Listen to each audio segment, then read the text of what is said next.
Well, thank you very much. I'm Alex Kalloniatis from Defence Science and Technology Group in Australia. I'm very grateful to the hospitality of the NATO C2 Centre of Excellence and this opportunity to present our work and our developments in C2 in Australia to a wider audience.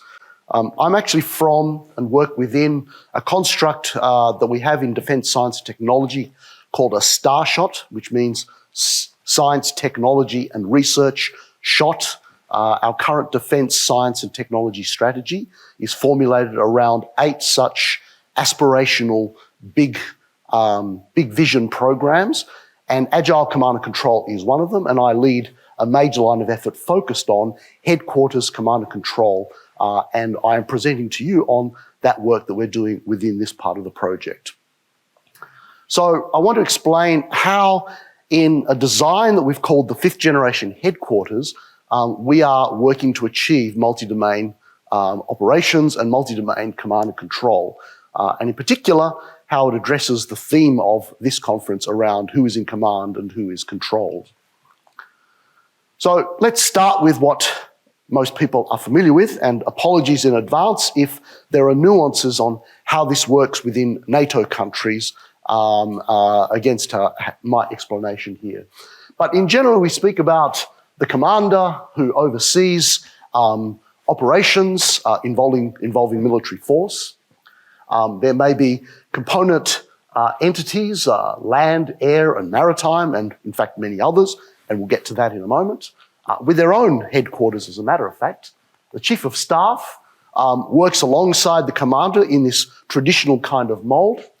And what we typically say is that the commander commands the operations and the subordinate forces that achieve those operations.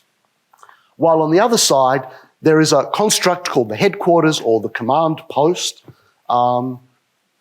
working under the Chief of Staff. And typically we would say that the headquarters role is to exercise control on behalf of the commander in the conduct of those operations. And probably that arrow heading to the component commands is probably what's slightly off here. And of course, this kind of construct has existed since at least the Napoleonic era. And again, I'll get to some of that history in a moment. Now, at the outset, I want to question a little bit even how we're separating command and control within this construct. Scientifically, I like to use a definition of command and control that comes from Canadian researchers, Peugeot and McCann, whose mission was really to disentangle the self-circularity of definitions of command and control that typically appears in Western military doctrines. And so they separate notions of command from notions of control and command and control, so that command is about creativity and will to achieve a mission. Control is about structures and processes to enable the command, and command and control is the achievement of common intent, not just commander's intent, common intent in order to achieve coordinated action.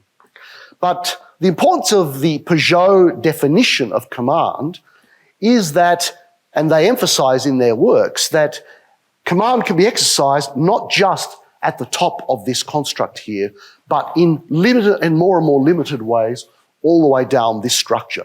So command is not just the property of a single individual. And correspondingly, as a matter of fact, control permeates across all of this system. But I'll park that for the moment. Of course, in the way we organize headquarters in the modern era, we use the common Joint Staff System with J numbers and the like, and pretty well up until your J7, these numbers are typically used universally, but what I've certainly noticed amongst many countries is that the J8 and the J9 roles can be assigned in quite different ways from nation to nation. So even the notion that this gives a standardized system is not quite true in reality when you scratch under the surface. Now, in fact, within this kind of model of the headquarters exercising control, it fits quite nicely within the work on organisation theory by one of my favourite organisational theorists, Henry Mintzberg, who is famous at least for two classic works, 1979, The Structuring of Organisations, and 1994, The Rise and Fall of Strategic Planning. And I will refer through this presentation to both of those works.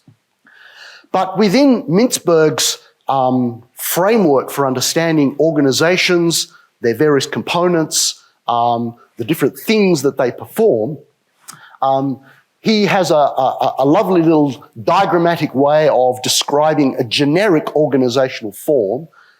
And in his words, an organisation typically consists of 5 enduring parts, no matter what the type of organisation. And they are at the top, the strategic apex, the middle line, the operating core where the business is done, the support staff as a unit on the right there, and the technostructure on the left. So strategic apex is clearly where the major decisions are made. The middle line is the translation of those decisions into the more refined detail of decisions that need to be implemented. The operating core, of course, where those decisions are implemented and acted. The support staff is that pool of executive assistants and the like that enable all across the system. And in particular, where I'm trying to focus here is the technostructure is where are aggregated those analytical and specialist skills that enable the organisation, depending on what it does, be it in business, research, industry and the like, to do its job effectively and using the best and most modern techniques. So this is where you would have your data analysts, your financial analysts, your legal experts and the like.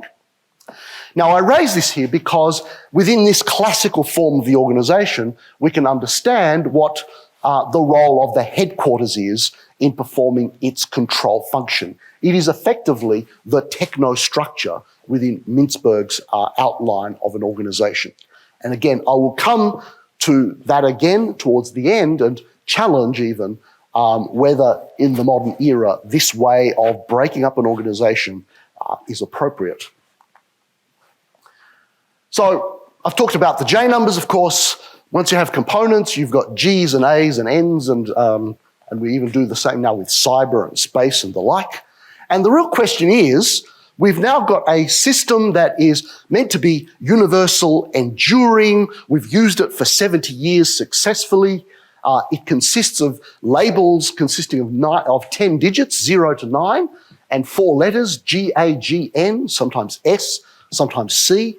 That should cover us, surely not, for what we need to do into the future, or even what we need to do at the present time. So I now want to challenge whether even it's good enough for what we're trying to do now. And I'll begin with looking at how we've tried to deal with effects-based operations in our military structures.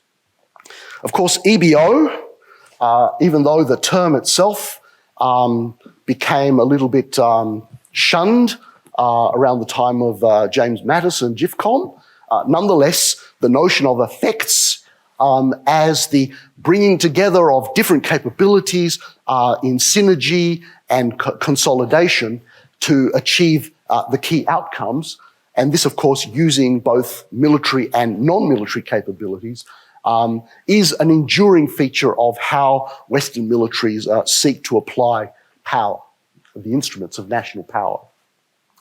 But if you look at the various historical documents around effects-based operations, and here I draw on a particular diagram from one of the many publications one would have found in the mid-2000s, you can ask yourself the question, where does this fit within the J-staff structure? Is it a J5 thing because it talks about planning? Is it a J3 thing because it talks about how execution is done?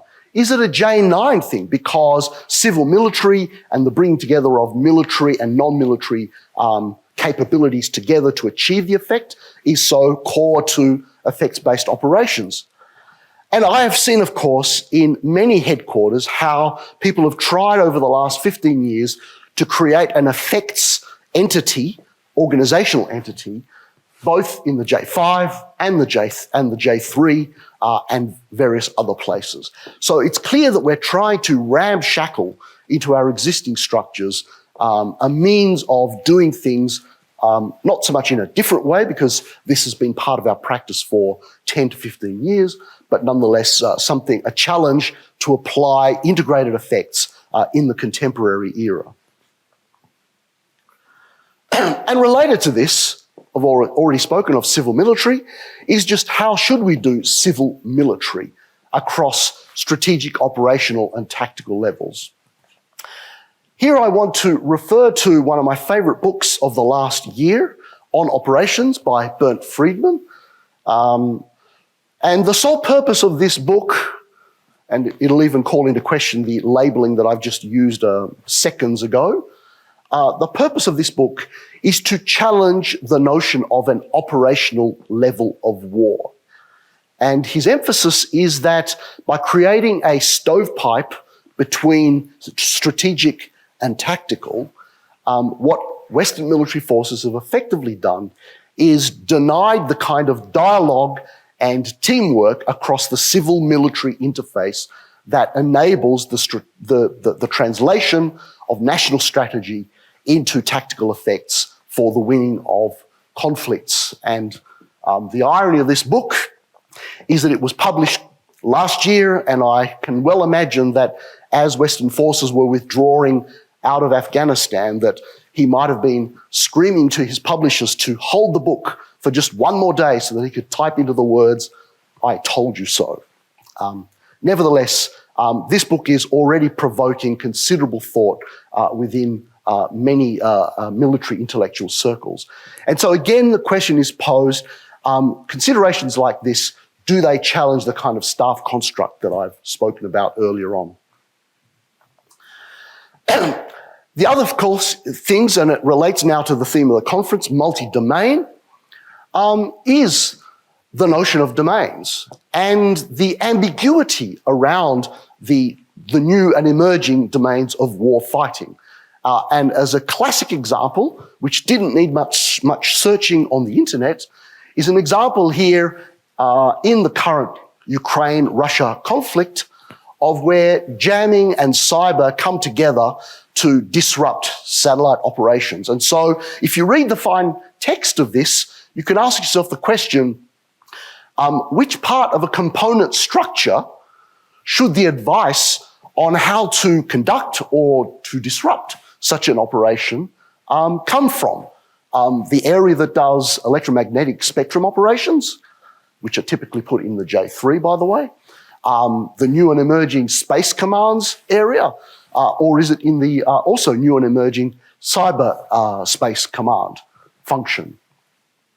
There is clearly a role for all of these areas of expertise here, but the breaking up of these kinds of areas into linear stovepiped component command structures defies the nonlinearity and continuum of interactions that occur in such complex activities such as this.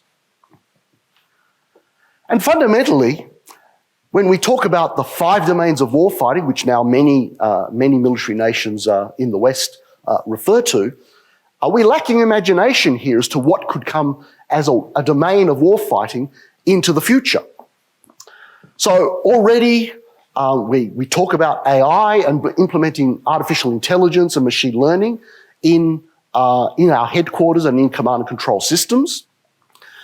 And so it is worth asking the question, could the algorithmic become a domain of warfighting in its own right into the future as we start to develop software factories and be able to build on algorithms amongst our forces as we draw upon different software centers and the like.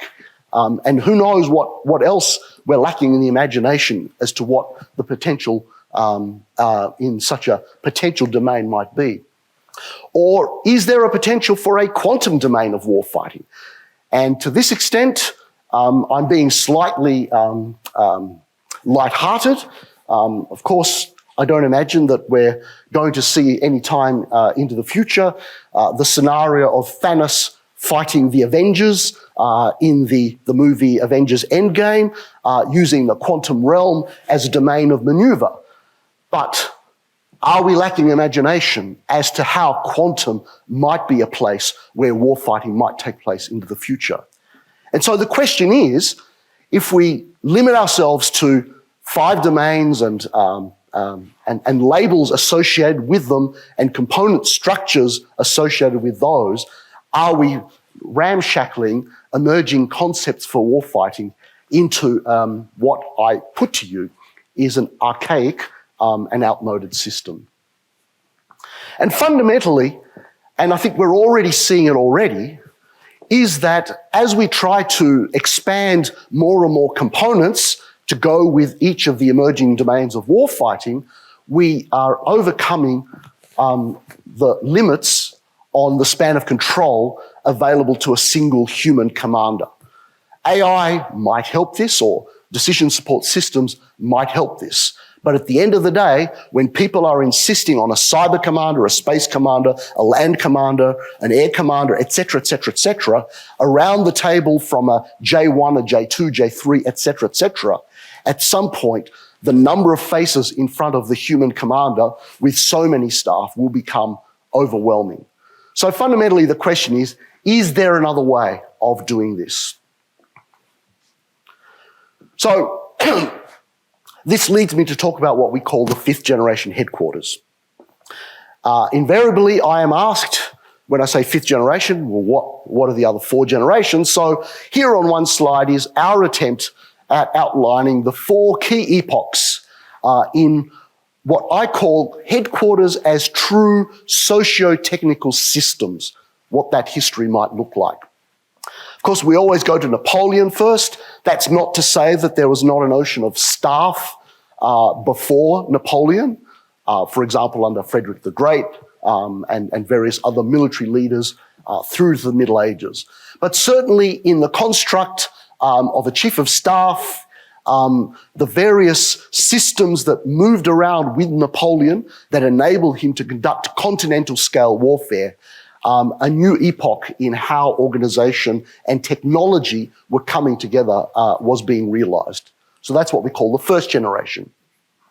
The 2nd generation, of course, barely requires any explanation. The Prussian-German system and the construct of the general staff, in particular, created because of the notion that the commanders-in-chief in the Prussian armed forces were members of the royal family who typically were not trained effectively in being military officers. And so, in a sense, the Prussian-German system provided a set of grown-ups for them to support them in their decision-making.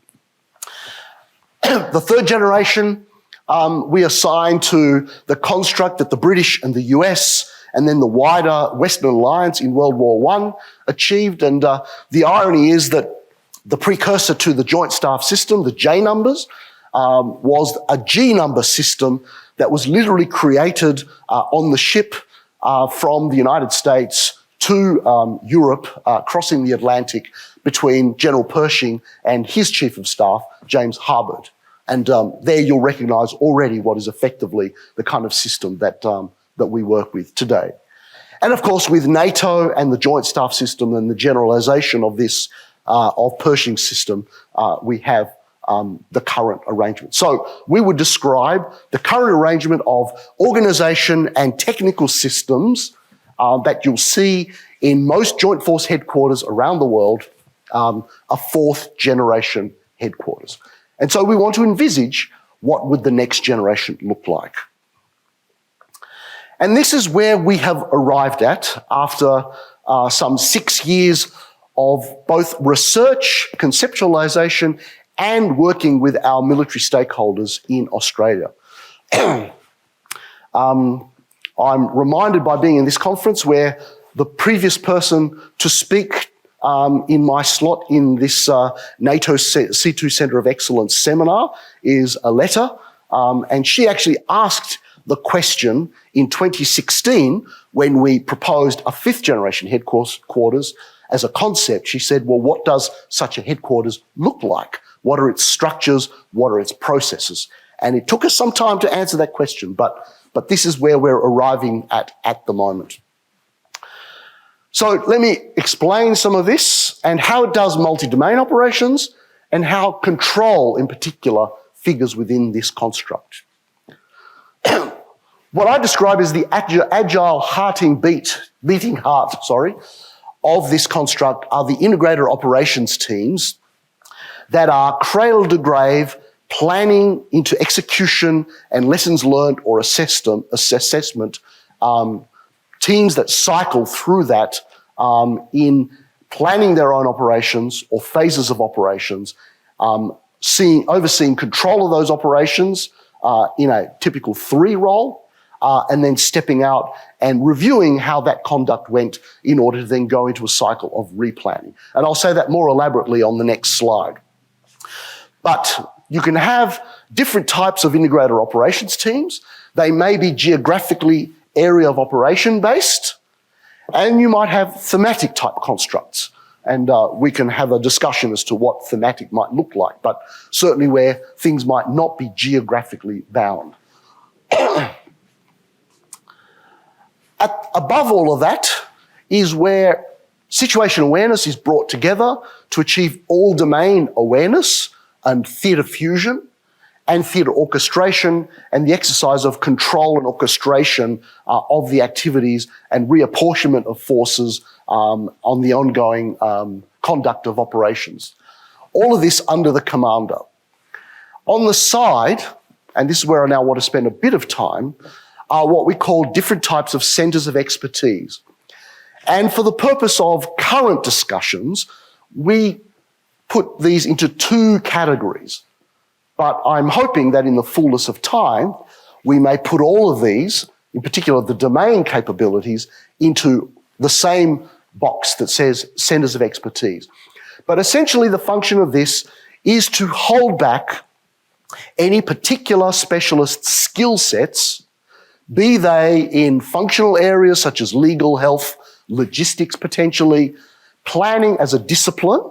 Even though these teams here plan, there are people there to guide them into how to exercise best practice planning, etc., etc. And then on the other side, the domain capabilities are those experts in how to apply the capabilities that the different services operate in order to achieve manoeuvre in the land domain, the air domain, space, information, cyber, etc., etc. And here again, this list can grow. There's no reason why you can't have more of these. Now, the only principle that determines whether you put something in the integrated operations team or hold it back is the scarcity of that body of experts. If there is ample staff available with a particular type of expertise, the recommendation we always make is to integrate them into the integrated operations teams. So in that sense, these are not just J5 and J3 types of people within current labelling constructs, but might include J2, J4, and potentially others. If there is not enough to distribute into the number of teams that you need based on the theatre of your responsibilities, then they are held back here and apportioned and prioritised to be available to those teams.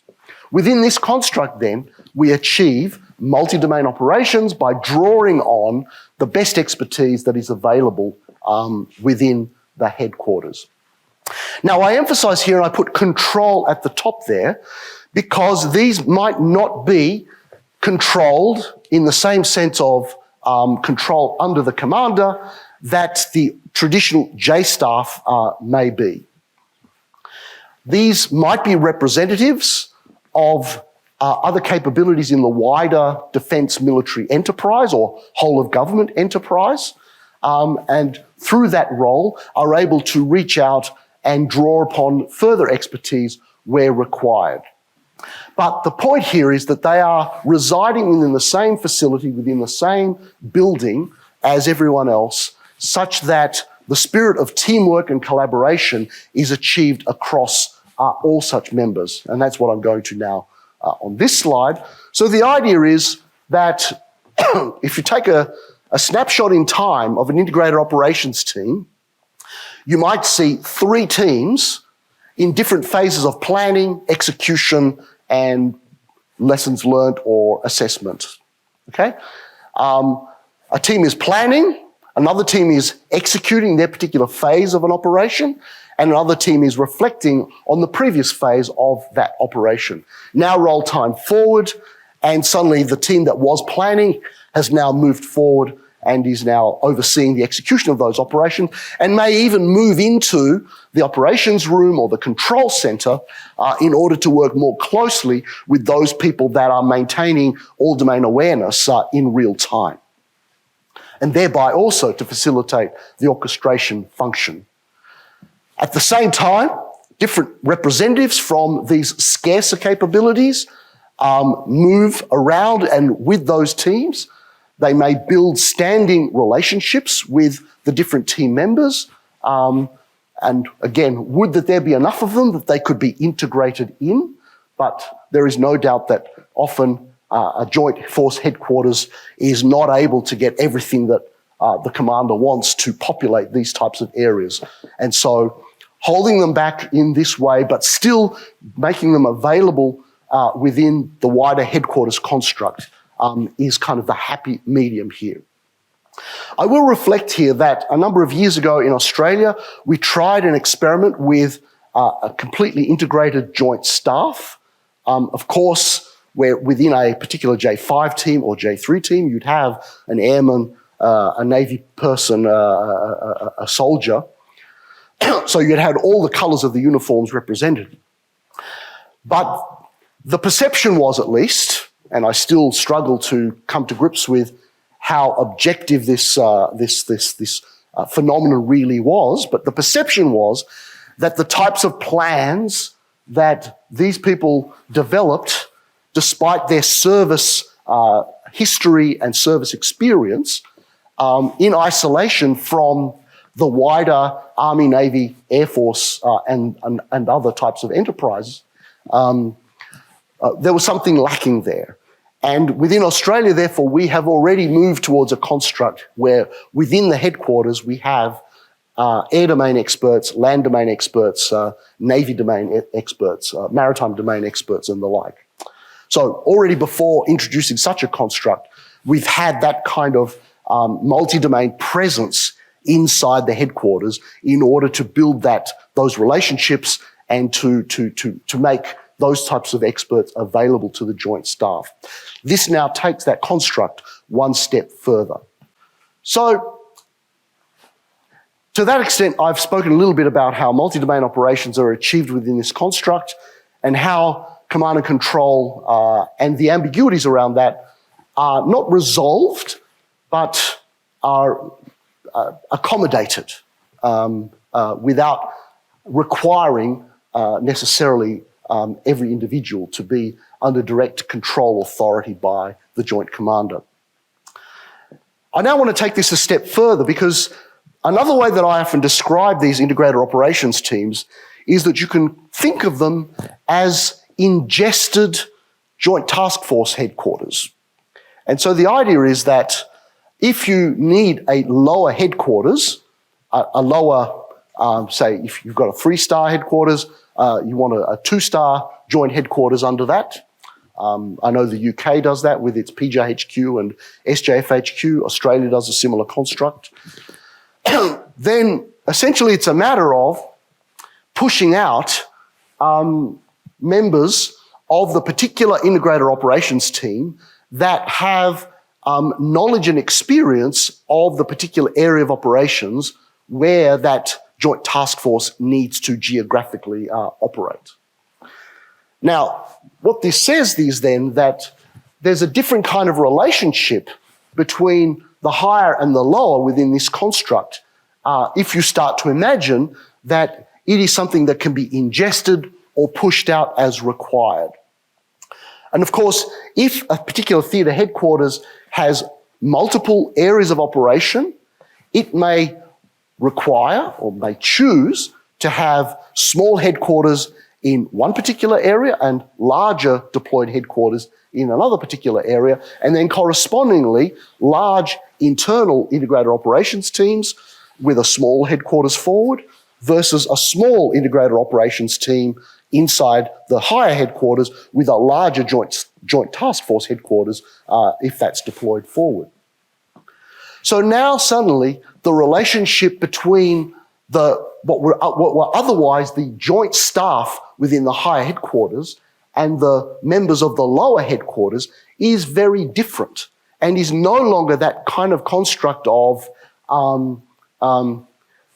someone above is exercising control over someone below, but rather they are cut from the same cloth. There is a stronger identity into the overall operation that the commander, the higher commander, is trying to achieve together with the whole of that enterprise.